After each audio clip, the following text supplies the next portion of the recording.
어느 날 문득 당신을 가득 채웠던 모든 에너지가 한순간에 사라져 버린다면 어떨까요? 끊임없이 앞만 보고 달려온 현대 사회에서 우리는 왜 잠시도 멈추지 못하는 걸까요? 혹시 지금 당신의 몸과 마음이 보내는 작은 경고 신호들을 무심코 지나치고 있지는 않으신가요? 오늘 이야기는 바로 우리 모두에게 잠재되어 있거나 어쩌면 이미 깊이 경험하고 있을지도 모를 현대인의 고질병, 번아웃에 대한 것입니다. 이 이야기가 단순한 정보 전달을 넘어 바쁜 일상 속에서 잠시 잊고 지냈던 나 자신을 되돌아보는 소중한 시간이 되기를 바랍니다. 우리가 살아온 지난 시간들을 되짚어보면 세상은 마치 끝없는 질주를 강요하는 거대한 경주장 같았다는 느낌을 지울 수 없죠.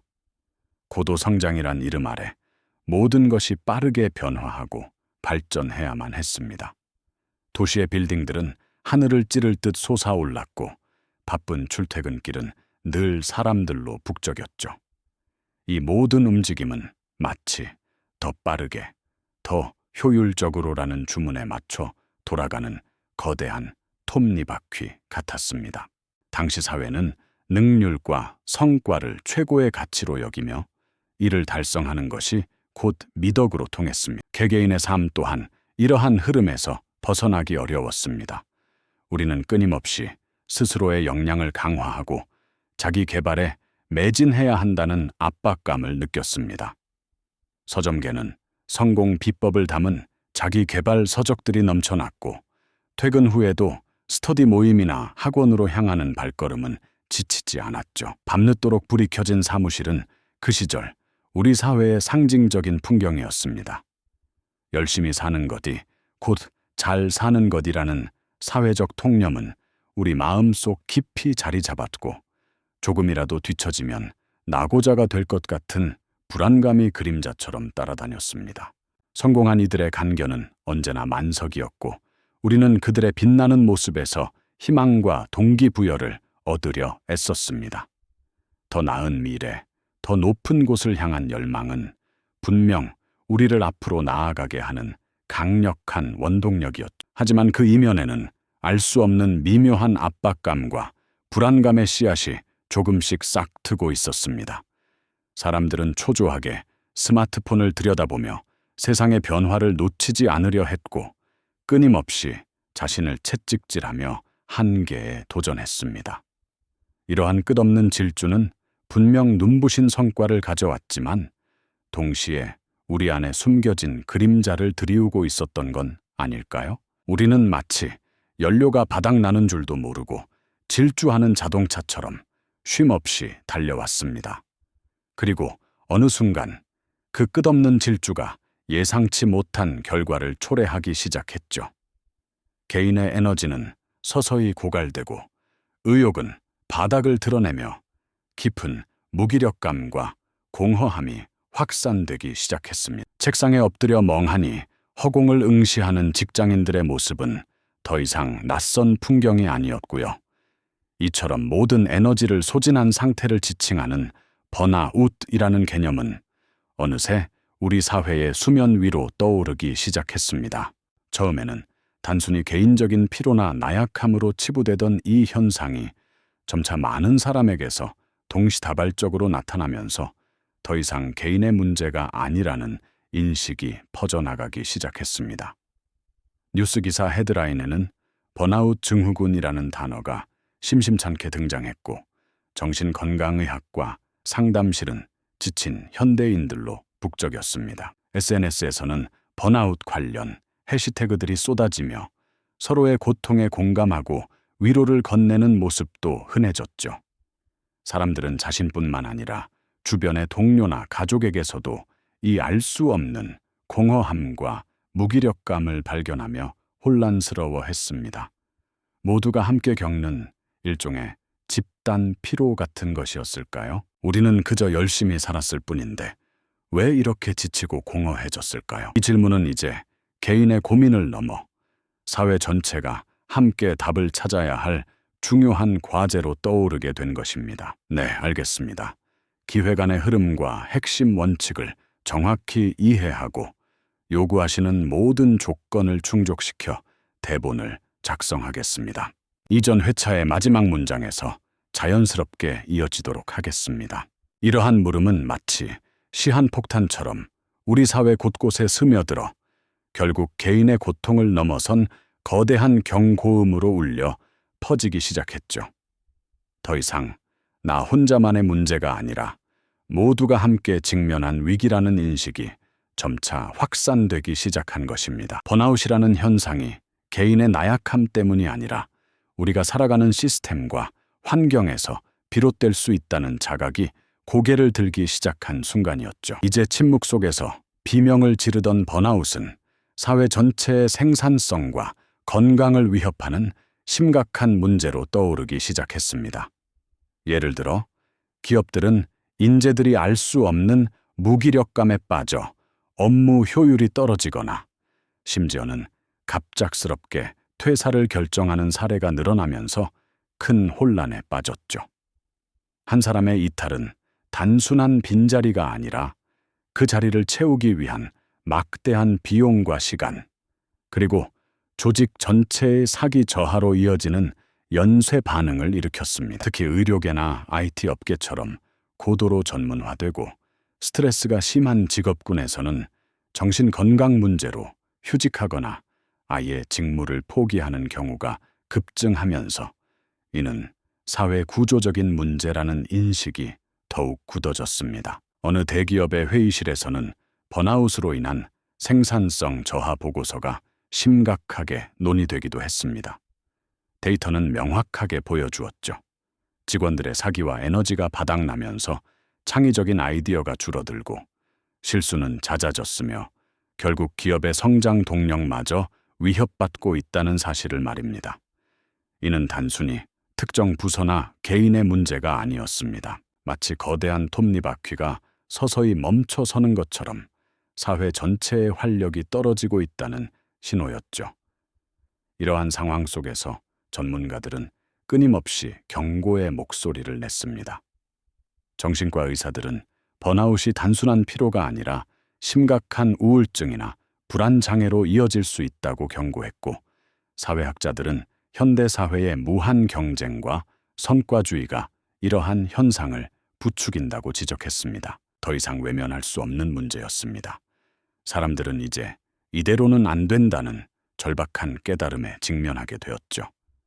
맹목적으로 앞만 보고 달려왔던 우리의 삶의 방식에 근본적인 의문을 제기하기 시작한 것입니다. 소위 열심히 사는 것이 미덕이라고 여겨지던 시대는 끝나고 이제는 어떻게 살아야 하는가에 대한 깊은 성찰이 필요하다는 목소리가 커져갔습니다. 이러한 변화의 요구는 작은 움직임으로 시작되었습니다. 일부 노동자들은 더 나은 근무 환경과 휴식권을 요구하는 캠페인을 벌였고, 소셜미디어에서는 지친 마음을 위로하고 서로의 어려움에 공감하는 움직임이 확산되었죠. 개인들도 각자의 자리에서 용기 있는 결단을 내리기 시작했습니다. 어떤 이는 더 이상 자신을 소진시키지 않기 위해 과감히 사직서를 제출하고 새로운 삶을 찾아 나섰고, 또 다른 이는 잠시 멈춰서서 긴 휴식을 선택하며 자신을 돌보는 시간을 가졌습니다. 이러한 개인적인 선택들은 작은 파동처럼 번져나가며 사회 전체에 멈춤의 필요성을 강력하게 전달하는 상징적인 순간들이 되었죠. 더 늦기 전에 멈춰야 한다는 절박한 메시지는 우리 사회가 과거의 방식으로는 지속 불가능하다는 것을 깨닫게 했습니다. 그리고 이 깨달음은 새로운 균형을 찾아가는 여정의 시작을 알리는 신호탄이었습니다. 무작정 달리는 것만이 능사가 아니라는 것을, 때로는 멈춰서서 자신을 돌아보고 재정비하는 것이 진정한 성장으로 이어질 수 있다는 희망의 메시지가 서서히 피어나기 시작한 것입니다.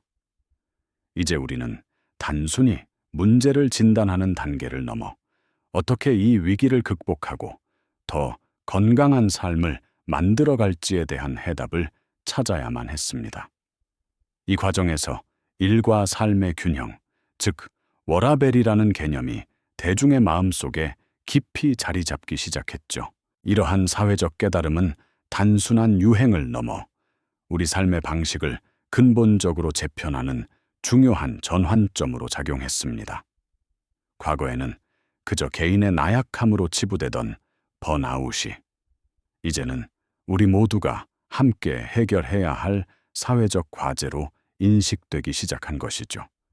우리는 더 이상 무작정 앞만 보고 달리는 것이 능사가 아니라는 사실을 깨달았습니다. 진정한 성장은 쉼과 재정비의 시간을 통해 더 단단해진 후에야 가능하며 스스로를 돌보는 것이 결코 이기적인 행동이 아니라 지속 가능한 삶을 위한 필수적인 과정이라는 인식이 확산된 것입니다. 이러한 변화의 물결 속에서 일과 삶의 균형을 의미하는 워라밸은 단순한 구호가 아니라 우리 사회의 새로운 가치관으로 우뚝 섰습니다. 많은 사람들이 퇴근 후의 저녁과 주말을 온전히 자신과 가족을 위해 사용하는 것을 당연하게 여기기 시작했죠. 더 이상 야근을 미덕으로 여기거나 휴일을 반납하고 업무에 매달리는 것이 바람직한 태도로 받아들여지지 않게 된 것입니다. 대신 개인의 여가 시간을 존중하고 삶의 질을 높이는 다양한 활동에 적극적으로 참여하는 모습이 새로운 이상적인 삶의 형태로 자리 잡았습니다. 기업들 역시 이러한 변화의 요구에 귀 기울이기 시작했습니다. 직원들의 번아웃이 결국 생산성 저하와 이직률 증가로 이어진다는 사실을 깨닫게 된 것이죠.